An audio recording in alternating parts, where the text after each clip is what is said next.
नमस्कार किसान भाइयों बहनों, खेती के सह व्यवसाय के रूप में जहां आप मशरूम उत्पादन शुरू करना चाहते हैं, आय का एक अच्छा साधन बनाना चाहते हैं, तो इसकी उन्नत तकनीक क्या है, इसी विषय पर जानकारी के लिए आज हमारे साथ हैं मशरूम विशेषज्ञ डॉक्टर पल्लवी श्रीवास्तव साहिबा।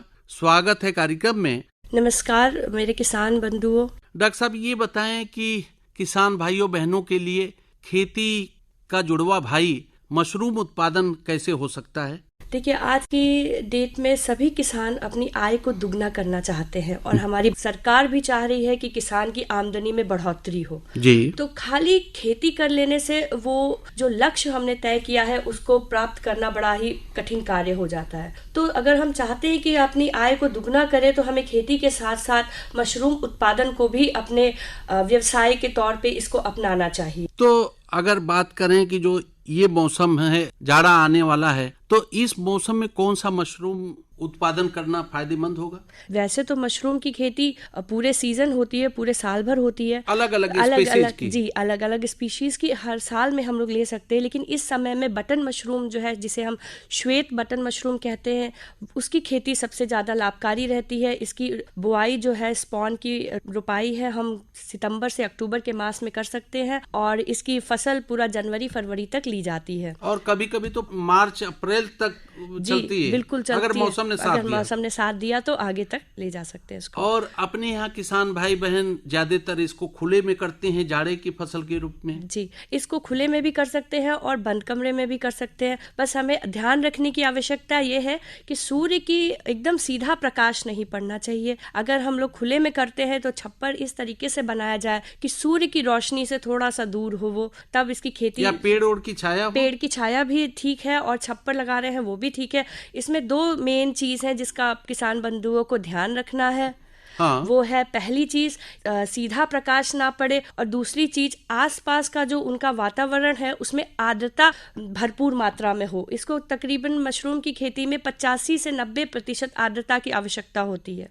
तो इसीलिए बीच बीच में तर किया जाता है। जी, इसको तर किया जाता है। तो स्थान के चुनाव में कोई और महत्वपूर्ण बात? सबसे पहला तो ये सूर्य की रोशनी हो गई और आपका कोई पेड़ की छांव हो गया या छप्पर के नीचे आप लोग इसको कर सकते हैं। ऐसी जगह ना चुने जहाँ पे बहुत ज्यादा गर्मी या सूर्य का प्रकाश आ रहा हो। तो जहाँ भी मशरूम उत्पादन, खास करके जो श्वेत बटन मशरूम है, शुरू करना चाहते हैं किसान भाई बहन, तो उनको करना क्या होगा? शुरुआत से क्या करना है? जी, सबसे पहले तो बटन मशरूम या किसी भी तरीके का मशरूम है, किसी भी स्पीशीज का, उसको करने के लिए आपका प्रशिक्षण होना बहुत जरूरी है। पहला चरण प्रशिक्षण का है। जी, प्रशिक्षण करने के लिए आपको किसी भी कृषि महाविद्यालय में आपको प्रशिक्षण मिल सकता है। हर जनपद में कृषि विज्ञान केंद्र या उद्यान विभाग है। बिल्कुल, ये सब जगह ऐसी है जहाँ पे मशरूम का प्रशिक्षण बहुत ही कम मूल्य पे कराया जाता है। तो किसान बंधु जो भी मशरूम की खेती करने में दिलचस्पी लेना चाहते हैं, वो लोग जो है इस प्रशिक्षण केंद्र में आकर के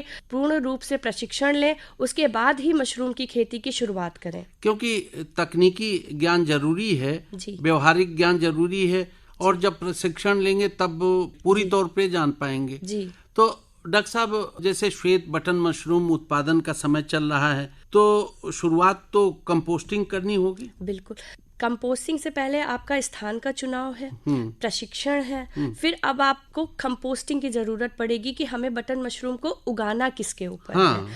तो उसके लिए क्या, उसकी खाद को हम लोग कंपोस्ट कहते हैं। कंपोस्ट के लिए हमें क्या करना है कि सबसे पहले हमको भूसा, गेहूं का जो भूसा बचता है या पुआल हो गया, इसको ले करके इसको तकरीबन 10 केजी भूसे पे 1000 लीटर पानी, इस अनुपात में उसमें पानी डाल करके उसको भिगो देना है। और भिगोने के कम से कम 12 से 15 घंटे के बाद उसमें जो है फॉर्मेलिन जो कि 150 ml और कार्बेंडाजिम नाम की दवाई 7 ग्राम, इसको पानी में घोल करके उस भूसे के ऊपर छिड़काव कर देना है, ताकि बीज संक्रमित हो जाए। जी, बीज संक्रमित हो जाए और किसी भी तरीके का उसमें फंगस ना हो, इन्फेक्शन ना लगे। जी। इसके बाद जो है जब भूसे में पानी लग गया तो उसको फिर जो है एक चारपाई नुमा जालीदार जो है चीज पे बिछा देना है, ताकि उसमें से जो ज्यादा पानी है वो नीचे निकल जाए। और उसके बाद जब आप दोनों हाथ से उसको भूसे को दबा के देखें, तब उसमें से अगर पानी नहीं निचुड़ रहा है तो इसका मतलब है कि आपकी कंपोस्ट तैयार है। जी। तो ये जो कंपोस्टिंग है इसमें कई दिन लगते होंगे? जी, तकरीबन आप मान के चलिए 3 से 4 दिन के अंदर आपकी कंपोस्ट तैयार हो जाएगी। फिर इसमें कुछ और मिलाना होगा, रासायनिक खाद? इसमें कुछ और नहीं मिलाना, आप इसको डायरेक्ट जो है इस्तेमाल कर सकते हैं। फिर बीज रोपण कैसे होगा इसमें? जी, इसके बीज को हम लोग स्पॉन कहते हैं। स्पॉन को क्या करते हैं कि जो मशरूम की फफूंद होती है उसको बाजरा या गेहूं के साथ में उबाल करके स्पॉन बनाया जाता है। और ये स्पॉन हमको अलग अलग कृषि महाविद्यालय या फिर कृषि विज्ञान केंद्र पे उपलब्ध है। ये स्पॉन आजकल आप किसान बंधुओं को ऑनलाइन भी मिल जाएंगे और कृषि विश्वविद्यालयों से संपर्क कर सकते हैं। जी बिल्कुल, किसी विश्वविद्यालय या किसान मेला जहाँ जा रहे हैं वहाँ पर भी ले सकते हैं। और अगर हम प्राइवेट कंपनियां भी, जी बिल्कुल, प्राइवेट कंपनियां भी हैं। 1 किलो स्पॉन की कीमत तकरीबन 250 से 300 रुपए की रहती है। जी। और अगर तो कितने भूसे पर 1 किलोग्राम स्पॉन लगेगा डॉक्टर साहब? जी देखिए, जब हम लोग जो भूसा हमारा तैयार हो गया, कंपोस्ट रेडी है हमारी, और तब हम उसको पॉलीथीन के 10 किलो के बैग में भूसे को भरते हैं। तो 10 किलो के बैग के ऊपर 100 ग्राम आपको स्पॉन डालना है। अच्छा। जी। और अगर हम उसको बेड के ऊपर फैला करके उसकी खेती कर रहे हैं तो भी यही है, लेकिन उसको जो है आप पूरा अच्छी तरीके से पूरे भूसे में स्पॉन को मिला दीजिए।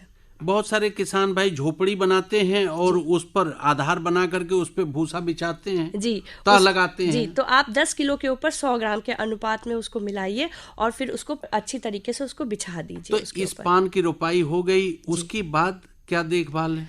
स्पॉन की आपकी रोपाई हो गई है, उसके आपको 10 से 15 दिन के बाद आप देखेंगे कि आपकी जो कंपोस्ट है जिसमें स्पॉन था उसमें सफेद कलर की पूरी आपको जाल नुमा फफूंद नजर आने लगेगी। और जैसे आपको सफेद माइसीलियम जिसे हम इंग्लिश में कहते हैं, तो माइसीलियम की जब आपकी पूरी ग्रोथ हो जाएगी उसके बाद जो है आपको उस पे केसिंग करनी है। अच्छा। जी, केसिंग में क्या होता है कि आपको एक खाद की ऊपर से एक पतली सी 1 इंच की परत जमानी है। वो इसलिए किया जाता है ताकि जो मशरूम की गंठियां हैं वो अच्छी तरीके से उसका शेप आ सके। अच्छा। जी, तो केसिंग सुंदर आकार हो तो उसकी केसिंग करना बहुत ही महत्वपूर्ण इसमें प्रक्रिया है। तो स्पॉन लगाने के तुरंत बाद क्या हल्का पानी देना होगा? नमी बनाना बहुत ही जरूरी है। 80 से 85% नमी रहना इसके लिए बहुत ही आवश्यक है। तो इसके लिए तरी बनाए रखना है, पानी का छिड़काव समय समय पे करते रहना है। फिर आगे चल करके केसिंग के बाद कोई प्रक्रिया? केसिंग के बाद आपने उसके ऊपर 1 इंच की जब परत बिछा दी है, 10 से 15 दिन के बाद में आपको जो है मशरूम की छोटी छोटी गंठियां उसमें नजर आने लगेंगी। और मशरूम की गंठियां ये आपकी जो है 2 से 3 दिन, हद से ज्यादा 4 से 5 दिन इसमें आपकी पूरी रूप से अपना आकार ले लेंगी। और उसके बाद आपको उसकी हार्वेस्टिंग शुरू हो जाएगी, यानी तुड़ाई शुरू हो जाएगी। तुड़ाई में कौन कौन सी सावधानियां हैं? बिल्कुल, तुड़ाई में ऐसा है कि आपको ऊपर से मशरूम की गंठियों को पकड़ना है और उसको गोल घुमा करके उसको बाहर निकाल लेना है, घड़ी की सुई की तरह, या फिर उसको हम चाकू से भी काट सकते हैं। और दूसरी बात, किसान बंधुओं से निवेदन है, तुड़ाई के बाद जो बचा डंठल है जो कि मिट्टी में उसकी खाद में रह जाता है उसको जरूर निकाल लें। अच्छा, चाकू से भी निकाल सकते हैं और हाथ से भी निकाल सकते हैं, लेकिन उसको छोड़ना जो है ये हमारे लिए बहुत ही ज्यादा समस्या पैदा कर सकता है। यानी अगली पैदावार प्रभावित हो सकती है और दूसरी फफूंद का उसमें संक्रमण भी हो सकता है। क्या बीच बीच में रोग दोग से बचाव के लिए या हानिकारक कीटों से कोई नुकसान न पहुंचे, इसका भी प्रबंधन करना होगा डॉक्टर साहब? जी बिल्कुल, इसमें रोग जो लगता है हरी फफूंद रोग, इसमें जो है बहुत ही देखा गया है। हरी फफूंद रोग में मशरूम की जो गंठियां हैं उसके ऊपर हरे हरे दाग धब्बे आपको नजर आने लगेंगे और बहुत ही विकसित जो इसकी स्टेज हो जाती है उसमें पूरा ही मशरूम आपका हरे कलर का हो जाएगा।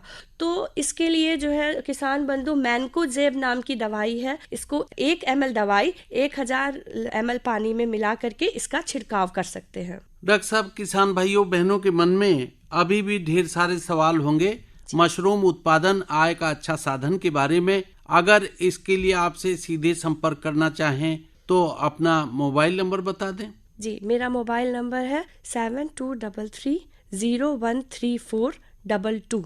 7233013422 7233013422।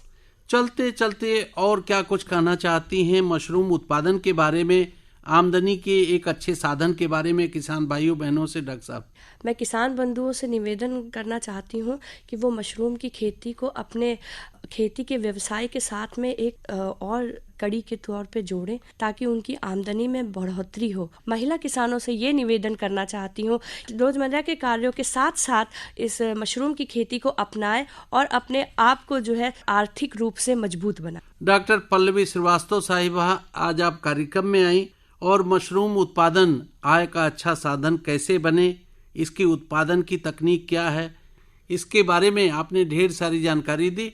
डॉक्टर साहब, बहुत बहुत धन्यवाद।